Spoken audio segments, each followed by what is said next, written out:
Mumbai Indians அணிக்கு எதிரான போட்டியில் சென்னை சூப்பர் கிங்ஸ் அணி படுதோல்வி அடைந்த நிலையில் சென்னை சூப்பர் கிங்ஸ் அணிக்கு புதிய கேப்டன் மற்றும் புதிய விக்கெட் கீப்பர் தேவை என கூறியிருக்கிறார் சுரேஷ் ரெய்னா.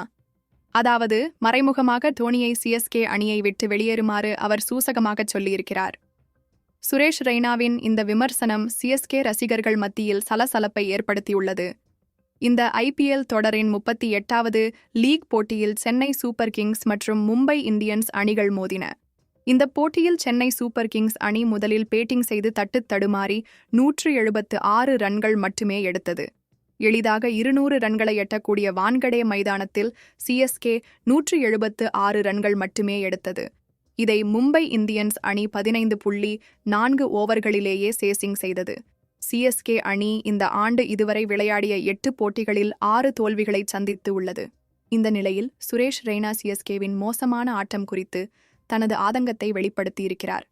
அவர் இது குறித்து பேசுகையில், சென்னை சூப்பர் கிங்ஸ் அணி சில கடினமான முடிவுகளை எடுக்க வேண்டும். அவர்களுக்கு புதிய கேப்டன் தேவை, புதிய விக்கெட் கீப்பர் தேவை. இந்த அணியை வழிநடத்தக்கூடிய ஒரு வீரரை விரைவாக அடையாளம் காணுங்கள். அணியிலிருக்கும் முக்கிய வீரர்கள் பலரும் 30 வயதை தாண்டிவிட்டார்கள். இளம் வீரர்கள் மீது முதலீடு செய்ய வேண்டிய நேரம் வந்துவிட்டது. மற்ற அணிகளை பாருங்கள். பிரியன்ஷ் ஆர்யா, வைபவ் சூரியவன்ஷி போன்ற சில இளம் வீரர்கள் அனைவரையும் கவர்ந்துள்ளனர். ஆனால் சென்னை சூப்பர் கிங்ஸ் அணியின் பாதை சரிவை சந்தித்துக் கொண்டிருக்கிறது. இந்த அணியின் அச்சுறுத்தும் தவறுகளைப் பற்றி முடிவு எடுக்க வேண்டிய சரியான நேரம் இதுதான். கிரிக்கெட் இவர்களை தாண்டி எங்கேயோ சென்றுவிட்டது. இனி போட்டிகளை வெல்வதற்கு புதிய வழிகளை நீங்கள் கண்டுபிடிக்க வேண்டும் என்று கூறியிருக்கிறார் சுரேஷ் ரெய்னா. சிஎஸ்கே அணிக்காக பல ஆண்டுகள் விளையாடிய சுரேஷ் ரெய்னா அந்த அணிக்காக அதிக ரன்கள் குவித்த முன்னணி வீரராகவும் இருக்கிறார்.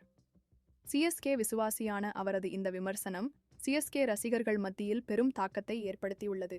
தோனியை சிஎஸ்கே அணியை விட்டு விலகுமாறு அவர் மறைமுகமாகச் சொல்லியிருப்பது அதிர்ச்சியை ஏற்படுத்தியுள்ளது. ஆனால் இதுதான் நிதர்சனமான உண்மை. இதை சென்னை சூப்பர் கிங்ஸ் அணி நிர்வாகமும் அந்த அணியின் ரசிகர்களும் புரிந்து கொள்வார்களா என்பதே இப்போது உள்ள கேள்வி.